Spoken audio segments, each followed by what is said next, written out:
Shalom saudara yang terkasih di dalam Tuhan. Kembali lagi dalam renungan tekad, temukan kebenaran Allah yang dahsyat. Mari kita berdoa. Bapa kami yang ada di surga, kami bersyukur untuk anugerah Tuhan di dalam hidup kami. Pagi ini kami mau membawa diri kami untuk mendengarkan firman-Mu. Pimpin kami Tuhan dan segarkan jiwa kami melalui kebenaran firman-Mu. Terima kasih Tuhan. Hanya di dalam nama Tuhan Yesus kami berdoa. Amin. Renungan pagi hari ini terambil di dalam Markus 1 ayat yang keempat hingga ayat yang kelima. Demikianlah Yohanes Pembaptis tampil di padang gurun dan menyerukan, "Bertobatlah dan berilah dirimu dibaptis dan Allah akan mengampuni dosamu." Lalu datanglah kepadanya orang-orang dari seluruh daerah Yudea dan semua penduduk Yerusalem.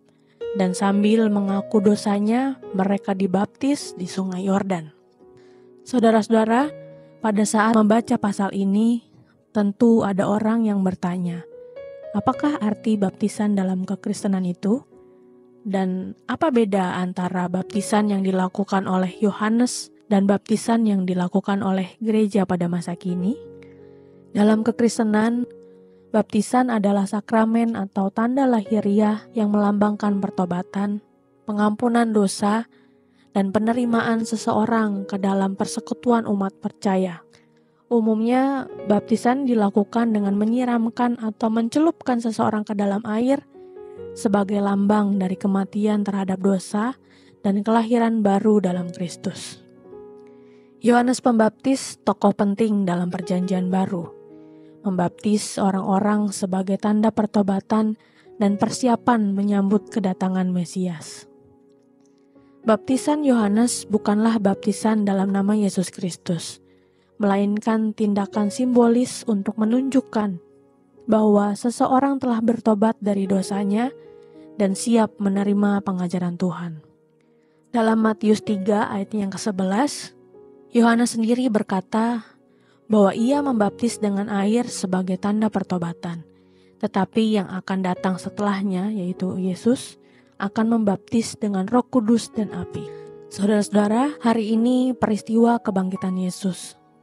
Baptisan dilakukan di dalam nama Bapa, Anak, dan Roh Kudus di dalam ayat Matius 28 ayat yang ke-19.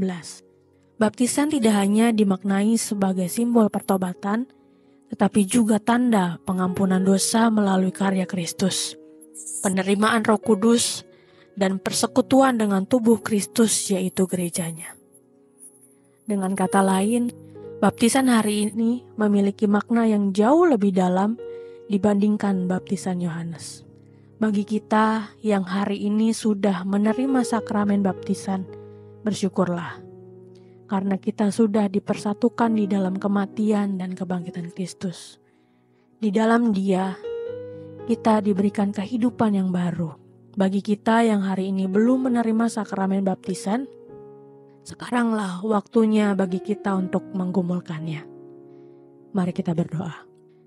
Tuhan, kami bersyukur jika kami ini adalah orang-orang yang sudah hidup di dalam Kristus. Hidup kami dibaharui oleh kematian-Mu di kayu salib, dan hidup kami jadi lebih bermakna. Tuhan, ajar kami untuk terus menggumulkan jiwa-jiwa yang belum percaya Tuhan untuk bisa mengenal-Mu. Pakai kami Tuhan untuk terus menjadi saksi-Mu. Terima kasih Tuhan, inilah doa kami. Hanya di dalam nama Tuhan Yesus kami berdoa. Amin. Saudara-saudari yang terkasih, puji syukur kami sudah mendoakan pokok-pokok doa yang telah kami terima. Jika saudara-saudari pada saat ini memiliki pokok-pokok doa yang dapat dibagikan kepada kami untuk kami doakan, saudara-saudari bisa mengisi pada link deskripsi dari tayangan ini atau scan barcode yang ada pada tayangan ini. Kami akan mendukung di dalam doa untuk setiap pokok-pokok doa yang ada. Dan jika saudara-saudari diberkati melalui kebenaran firman Tuhan hari ini, silakan bisa dibagikan tayangan ini kepada siapapun yang saudara rindu untuk mendengarkan. Selamat melakukan firman Tuhan yang dahsyat. Tuhan Yesus memberkati.